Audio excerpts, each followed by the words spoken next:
수험생 여러분 안녕하십니까. 에듀마켓에서 건축기사와 건축산업기사를 담당하고 있는 안남식 교수입니다. 자, 이번 시간은 2025년 건축산업기사 실기 2회 보건문제 풀이를 한번 해보도록 하겠습니다.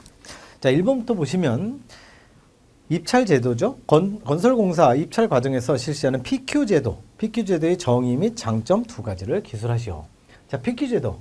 이게 그대로 영어를 여러분들이 영어를 알아두시는 게 정의를 암기하는 데 도움이 되죠. Pre-qualification입니다. 그러니까 미리 어느 정도의 이 재무 능력이나 이런 것들을 미리 어떤 자격 조건을 보겠다는 소리인데 그게 비가격 요인, 이게 가장 중요한 거죠.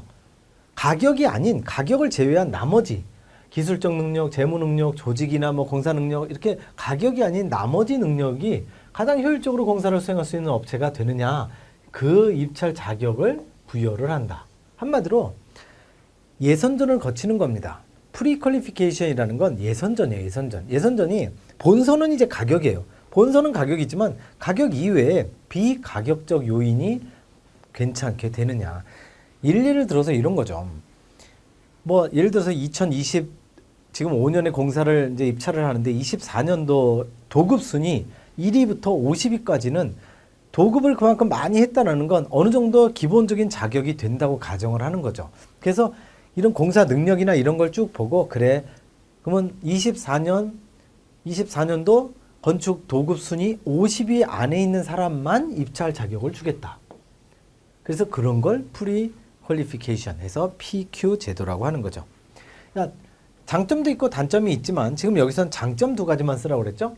부실 시공을 방지할 수 있습니다. 왜냐하면 24년도에 예를 들어서 이게 도급 순위가 뭐 500이고 1000이고 하면 그럴 수 있지만 1위에서 50이라는 건 기본적으로 대한민국에서 일어난 대부분의 건설사 중에 가장 탑 50 요렇게 고르는 거기 때문에 기본적으로 부실 시공이 거의 없어지죠. 부적격 업체 사전 배제가 되는 것도 좋고요. 입찰자 감소로 인해서, 왜냐하면 입찰 참가 자격을 아예 제한을 하기 때문에 입찰자가 당연히 감소하게 되죠. 그렇기 때문에 입찰 시 소요 비용과 시간이나 이런 것들이 전부 감소하게 된다. 세 가지를 다 기억하시고 제일 중요한 건 1번, 2번이죠. 그래서 1, 2번이 확실하게 기억이 나면 그걸로 쓰시면 된다 하는 거를 말씀을 드립니다. 기출이었던 거고요. 2번 갑니다. 2번도 역시 기출이죠. 다음은 CM 업무 유형에 따른 설명이다. 이 내용에 맞는 CM의 종류를 보기에서 골라서 기재하시오. 그래서 ACM이 에이전트고요. XCM이 익스텐디드 할 때 X를 대문자로 쓴 거고, 오너가 소유, 그리고 GMP가 개런티드 맥시멈 프라이스죠. 그래서 각각에 보시면 1번 CM의 고유 업무뿐만 아니라 하도급 업체와의 직접 계약을 체결하는 공사에 소요되는 금액도 책임진다. 몽땅 다 책임지는 거. 에이전시. 이게 기본적으로 맨 밑에 있는 개런티드 맥시멈 프라이스죠. 한마디로 개런티드. 가격을 책임지는 거. 그래서 그게 바로 4번이 되는 거고요. GMP, CM이 되는 거고. 2번. 건설업의 전 과정인 기획 단계부터 설계, 발주, 시공, 유지관리. 자, 유지관리가 중요합니다. 유지관리 등에 걸쳐서 전체를 다 하는 거. 유지관리까지 들어가면 익스텐디드입니다. 유지관리까지가 들어가지 않고 3번에 보시면 설계 단계부터 설계, 시공, 전 과정을 관리한다. 요거는 ACM이죠. 에이전시입니다. 그러니까 유지관리가 들어가면 익스텐디드, 유지관리가 안 들어가면 에이전시, 이렇게 보시면 된다는 거죠. 마지막 4번, 발주자 자체가 CM 업무를 수행을 한다. 발주자가 누굽니까? 오너죠, 오너. 그렇기 때문에 오너, OCM이 들어가는 거죠. 이거 기출이니까 그대로 앞으로도 반복해서 계속 나옵니다. 3번 갑니다.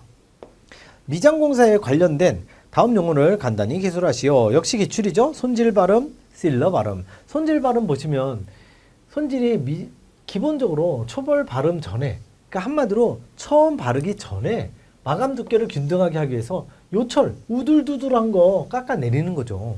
뭐 이렇게 올록볼록한 거 또는 쑥쑥 들어간 거, 이런 걸 평평하게 다루는 걸 손질 발음. 그리고 실러 발음은, 실러라는 게 기본적으로 뭔가 채우는 걸 얘기하는 겁니다. 발음제와 바탕과의 접착력을 증진시키기 위해서 합성수지 에멀션, 플라스터, 일종의 석고 플라스터 비슷한 거죠. 이거를 바탕에 미리 바르는 겁니다. 그게 바로 실러 발음. 손질 발음은 요철 골라내는 거, 평평하게 하는 거. 그래서 요 손질 발음과 실러 발음은 기출로서 계속 반복해서 나오고 있으니까 참고하시기 바라고. 4번 갑니다. 가설경사로 외 통로 기준. 이거는 물론 산업기사에서도 기출로 나왔었지만 이게 건설안전과 산업안전의 단골 문제입니다. 무조건 나오는 문제예요. 그렇기 때문에 가설경사로 요게 1번, 2번의 그 문장 자체를 알고 계시는 게 좋아요. 가설경사로는 경관구조로 할 것, 그리고 경사도는 기본 원칙이 30도 이하가 원칙이에요. 근데 경사가 15도를 초과할 때는 미끄러지지 않은 구조로 한다. 30도, 50도 미끄러지지 않는 미끄럼 X. 이렇게 암기하는 거고요. 2번, 수직갱에 설치된 통로 길이. 예를 들어서 수직갱도가 이게 뭐 이렇게 석탄이나 이런 걸 캐릴 때는 수평갱도죠. 근데 그게 아니라 수직갱도, 밑으로 내려가는 수직갱이 설치된 통로 길이가 15m 이상일 때는 10m 이내마다 계단참 쉬는 곳이 있어야 돼요. 10m마다 계단참이 있어야 되고요. 그리고 높이가 8m 이상인 비계 다리에는 7m 이내마다 계단참. 그래서 87. 그래서 요거는 15, 10, 87 이렇게 암기하시는 게 제일 좋은 거죠. 요거는 30도, 15도 미끄럼 X. 이거 건설안전, 산업안전에 뭐 엄청 많이 나오는 단골 문제입니다. 그리고 이게 산업안전, 건축 산업기사가 기본적으로 안전 쪽에 많이 오리엔티드 돼 있다 보니까 이런 안전 문제가 굉장히 많이 나옵니다. 앞으로도 계속 반복해서 나올 것 같으니 잘 정리해 두시기 바랍니다. 자, 5번 갑니다. 다음은 기둥 단면에 철근 배근도이다. 각 항목에 맞는 치수 또는 표기를 기재하시오. 신규 문제인데요.